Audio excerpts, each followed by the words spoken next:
So I've been fortunate to spend a few days with this beautiful Alfa Romeo Stelvio Quadrifoglio. I'm going to highlight a few of the favorite things I like about this car. I'm not going to, you know, feature a review where that tons of other sites have already done. I'm just going to highlight some of the top, 5 features of this car that I really, really like. So here goes. So the first thing I really like about this Stelvio is the sense of theater in the car. You get in and it's something special. I like cars and performance cars that have, you know, different mode options, and you can literally feel the change of the car through the different modes. Now, this Alfa, like the Giulia and the 4C, it has Alfa's proprietary DNA mode selector along with a race function. And when you go through the modes, so let's start on A, it changes the feel of the car. A is more of a, how would I put it? It's just more of an advanced efficiency mode. You're gonna get the best fuel economy in this mode. It's gonna be a lot more comfortable. It's great for commuting through the city, things like that. When you go to N is pretty much normal mode. It changes, to N on the dash. This is, this will be like the baseline mode, if the middle mode, basically. Nothing's going crazy, and it's not too comfortable. You're just driving, you're driving a performance SUV, but it's just basically the base and normal mode. Now things start getting interesting with the D mode, and changes D up on your screen. This is where suspension starts feeling a little tighter. Steering rack is a little tighter. It's not as soft and cushy through the turns, things like that. And then where things really get crazy is when you turn it to race. You have to hold it.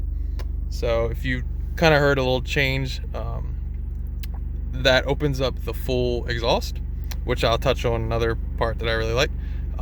That race is also the one mode that changes the nav screen in the middle to only be the miles per hour. If I go back to any of the other modes, it has miles per hour, tells you, satellite radio, your, miles per gallon estimates down there, shows you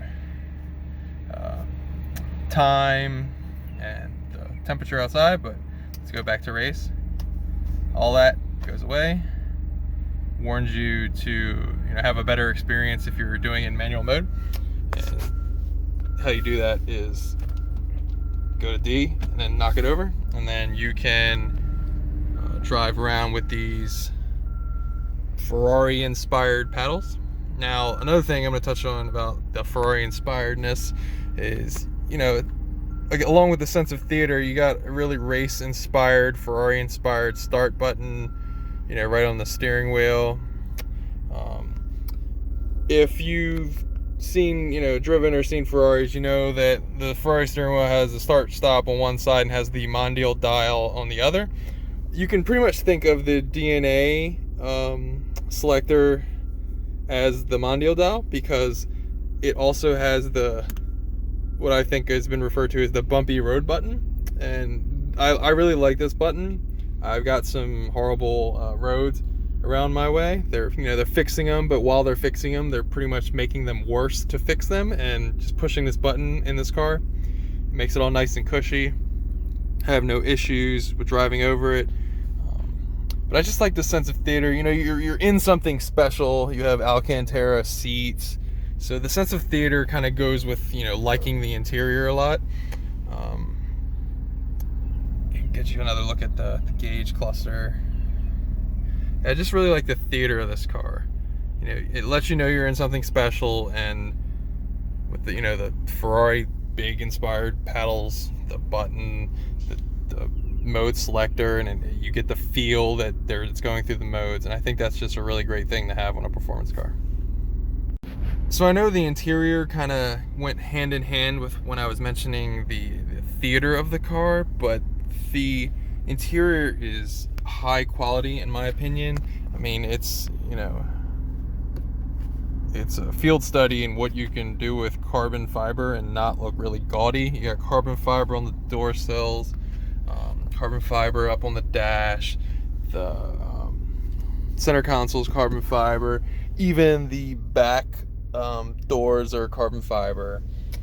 This Stelvio has the optional carbon fiber steering wheel. This is a $400 option, and I'm pretty sure it's just these two pieces that I can see so far. I don't know if there's anything inside that you can't see. I don't think they would waste their money on that, hiding some carbon fiber, but you get these nice little two carbon fiber pieces. I know Doug's video, he mentioned that the one shortfall is this plastic.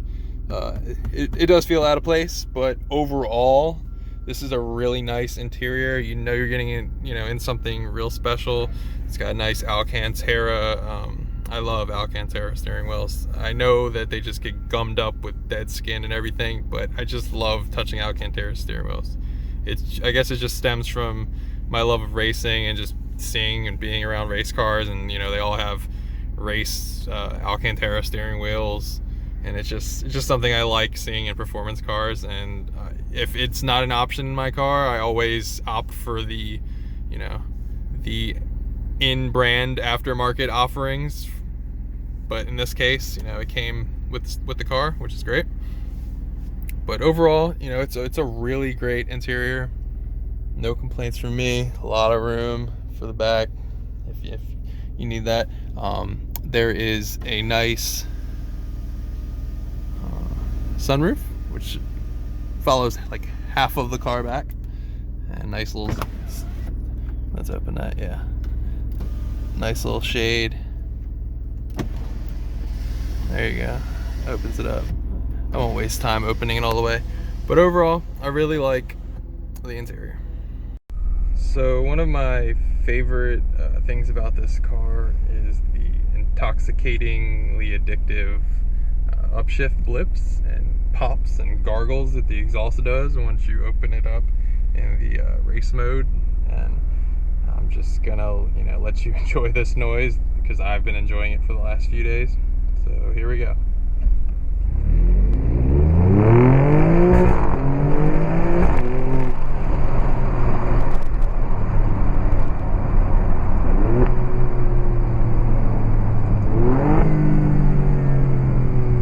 It doesn't give that much of a pop on downshift as I'm used to in cars with dual clutch transmissions, but the upshift gargle and pop, just dumping a little bit more fuel in the exhaust, it's just the best.